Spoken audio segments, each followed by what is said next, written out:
बिस्मिल्लाहिर्रहमानिर्रहीम अस्सलाम वालेकुम dear students, how are you? I hope you are very good. आज के इस वीडियो में आपके साथ शेयर करना चाहता हूँ कि अगर आपको पेपर में एमसीक्यूज क्वेश्चन आते हैं तो आपने वो किस तरह से हल करना है, क्योंकि ज़्यादातर जो टेस्ट वगैरह होते हैं जैसे लॉ एडमिशन टेस्ट हो गया, गैट टेस्ट हो गया, पीपीएससी, एफपीएससी या जितने भी वर्ल्ड में आपकी कंट्रीज़ में जितने भी कम्पिटिटिव एग्जाम्स होते हैं उन तमाम की अगर बात करें तो ज़्यादातर एमसीक्यूज क्वेश्चन ही पूछे जाते हैं। और उनमें से ज़्यादातर जो क्वेश्चन होते हैं एमसीक्यूज वो जनरल नॉलेज पर बेस्ड होते हैं और इसके अलावा कुछ इस तरह के क्वेश्चंस होते हैं कि आपको पता तो होता है लेकिन घुमा फिरा कर ऐसे पूछे जाते हैं कि आप ऐसे रिएक्ट करते हैं कि आपको इन क्वेश्चंस का तो पहले से इल्म ही नहीं था।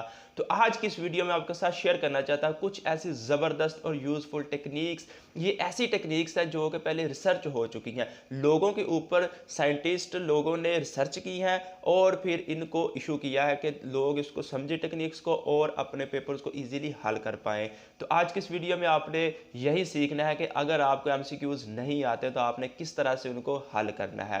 टेक्निक शुरू करने से पहले मैं आपके साथ एक छोटी सी बात शेयर करना चाहता हूं कि दुनिया में जितने भी लोग लॉन्ग टर्म कामयाब हुए हैं उन्होंने मेहनत की है। अगर आप मेहनत करके आगे नहीं आएंगे, आप कोई शॉर्टकट ढूंढेंगे या इलीगल तरीके से कामयाब होना चाहते हैं तो आपकी जो कामयाबी होगी वो शॉर्ट टर्म होगी, कुछ देर के लिए आप आगे आ जाएंगे लेकिन लाइफ टाइम के लिए आप हमेशा के लिए नाकाम हो जाएंगे।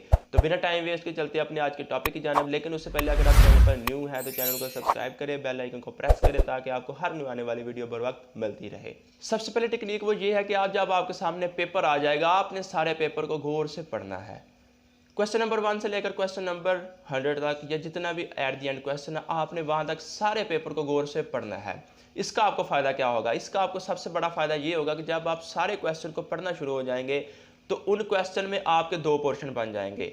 एक पोर्शन बनेगा उन एमसीक्यूज का जो आपको आते हैं, दूसरा पोर्शन वो बनेगा उन एमसीक्यूज का जो आपको नहीं आते।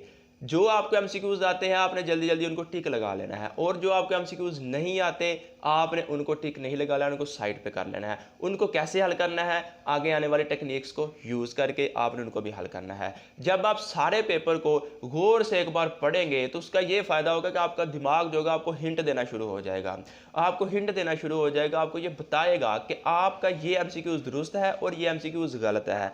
क्योंकि जब इंसान थोड़ी सी कोशिश करता है, अपने दिमाग को यूज करता है तो उसका ब्रेन जो होता है ऑटोमेटिकली वर्क करना शुरू हो जाता है और उसको सही और गलत की पहचान करवाता है। तो सबसे पहले टेक्निक ये है कि सारे पेपर को रिलैक्स होकर, इजी होकर, विदाउट वेस्टिंग ऑफ टाइम आपने रीड आउट करना है और देखना है कि कौन से एमसीक्यूज आपको आते हैं और कौन से नहीं आते।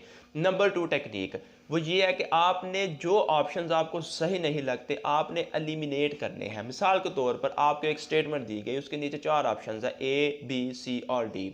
सपोज दैट आपको लगता है कि जो डी है ये तो पहले 3 ऑप्शन के साथ मिलता ही नहीं है और इसको ऊपर वाली स्टेटमेंट के साथ कोई रिलेशन ही नहीं है, तो आपने उसको एलिमिनेट कर देना है। बाकी आपके पास 3 ऑप्शन रह जाएंगे ए, बी और सी।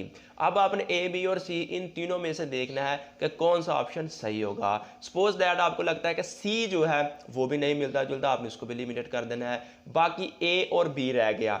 अब एक आपको मजे की बात बताऊं, जितने भी एग्जाम्स होते हैं 80% जो सही आंसर होता है वो बी वाला होता है। लेकिन आपने ऐसा भी नहीं करना कि तमाम के तमाम बी लगा दें, नहीं, this is a totally wrong. आपको वैसे एक हिंट दे रहा हूं, एक यूजफुल टेक्निक बता रहा हूं कि जितने भी एमसीक्यूज पूछे जाते हैं उनका सही आंसर जो होता है वो बी होता है। तो आपने ए और बी जहां पर आपको लगे कि ए भी सही है और बी भी सही है, मतलब कि आप 50-50 है, तो आपने फिर बी के ऊपर क्लिक कर देना है। उसके बाद जो टेक्निक है वो ये है कि जब आप पेपर को पढ़ेंगे पहली बार तो ऑटोमेटिकली आपके 2 पोर्शन बन जाएंगे। पहला पोर्शन होगा कि आपको ये एमसीक्यूज आते हैं, ये तो आपके मार्क्स कंफर्म हो गए। दूसरा ऑप्शन जो होगा वो ये होगा कि ये एमसीक्यूज आपको नहीं आते, आप कंफ्यूज हैं, तो आपने जब उनको दोबारा पढ़ना है तो ऑटोमेटिकली आपका ब्रेन जो होगा वो कहीं ना कहीं आपको हिंट देगा, कहीं ना कहीं आप क्लिक करेगा कि ये ऑप्शन आपका सही है। क्योंकि इंसानी जो दिमाग होता है ये कोशिश करता है कि मैं उन एमसीक्यूज के ऊपर, उन क्वेश्चन के ऊपर, उन पॉइंट्स के ऊपर इंसान को लेकर आऊं जो दुरुस्त हैं। तो जो आपका ब्रेन कहेगा थोड़ी सी मेहनत करने के बाद आपने उनके ऊपर टिक लगा देना है।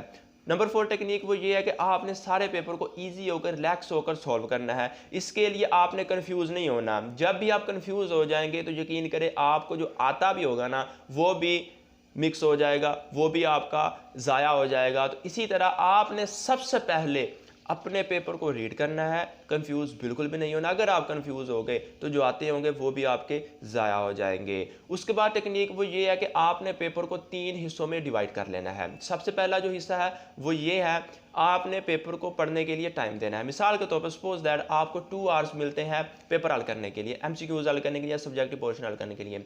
आपने सब्जेक्टिव पोर्शन को साइड पर रख लेना है, एमसीक्यूज को देखना है कि जी मैं सब्जेक्टिव पोर्शन को इतना टाइम दे सकता हूं, अब एमसीक्यूज को मैं इतना टाइम दूंगा। उस टाइम को आपने 3 हिस्सों में डिवाइड कर लेना है। सबसे पहला हिस्सा आपने गौर से पढ़ना है, आपने डीपली रीड करना है सब तमाम एमसीक्यूज को। फिर उसके बाद जो आते हैं आपने उनको लगा लेना है, और फिर उसके बाद जो नहीं आते आपने उनको एट दी एंड, जब आपका तीसरा पार्ट शुरू हो जाएगा टाइम का, आपने तब उनको सॉल्व करना है। तो इस तरह से आपने पेपर को हल करना है। उसके बाद जो टेक्निक आती है वो ये है कि मोस्ट प्रोबेबल आंसर, यानी कि जो ज़्यादा आपको यकीन है कि ये आंसर ज़्यादा सही होगा, आपने उसके ऊपर टिक लगा देना है। इसको किस तरह से आपने हल करना है, अभी थोड़ी देर पहले मैंने आपको बताया था कि ए बी सी और डी, इन चारों में से जो आपको सही नहीं लगता उसको कैंसिल कर दे। जैसे डी नहीं लगता, फिर उसके बाद सी भी आपको सही नहीं लगता, ए और बी आपको ज़्यादा सही लगते हैं तो आप उनको टिक लगा देते हैं। तो इसी तरह आपने ये देखना है कि कौन सा जो एमसीक्यूज है वो ज़्यादा यूज़फुल है और कौन सा एमसीक्यूज ज़्यादा यूज़फुल नहीं है। तो इस तरह से भी आपने अपने पेपर को हल करना है। डियर स्टूडेंट, आज के इस वीडियो में इतनी टेक्निक्स थी, मैंने आपके साथ शेयर किया कि अगर आपको एमसीक्यूज नहीं आते तो आपने किस तरह से उनको सॉल्व करना है।